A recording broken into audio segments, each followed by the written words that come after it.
So dito guys, titignan ko kung saan ko ilagay yung ping or kung saan tayo magsisimula ng queen charge.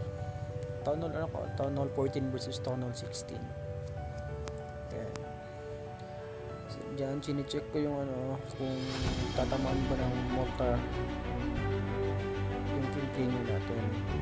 Siya nilagay yung ping dyan, siya yung kukuha dyan sa gitna na may archer at saka bangkaw, pati na yung mortar. Tapos dyan nilagay ko yung king. Yan. Doon ako nagsimula ng ranger sa taas. Yung queen papasokin natin dyan sa may artillery.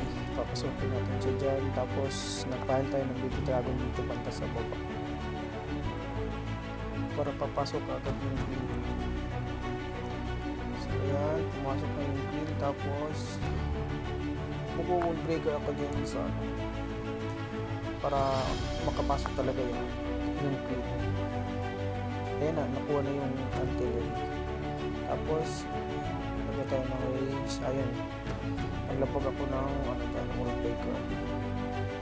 I-freeze ko yung para hindi makasabog yung poison tower. Tapos yung queen doon.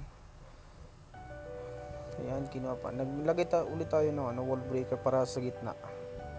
Ayan, saktong sakto. Ayan. Kala ko na hindi siya pumunta doon sa gitna. Bumalik yung queen ng pagkabasag ng tower doon. Ayun. Pumunta yung queen. Diyan, ginamit ko na yung fireball. Nilapag yung warden.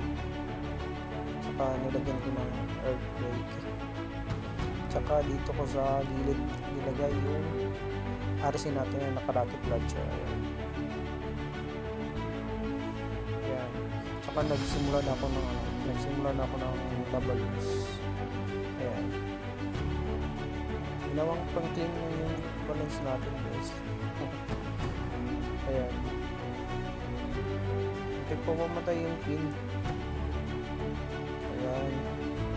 Tapos wag pa dito yung goblin archer at saka yung barbarian. Hindi nyo nalagay. Ayan, naglagay tayo ng NB para dito di siya tatamaan ng Inferno Tower. Ayan.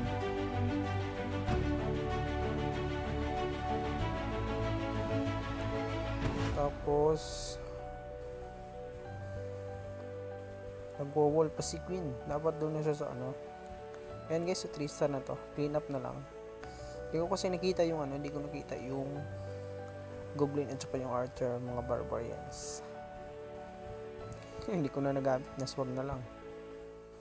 Akala ko nga time build dito 99%. Akala ko mag 99.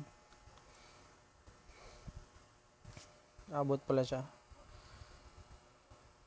So ayun, na 3-star natin.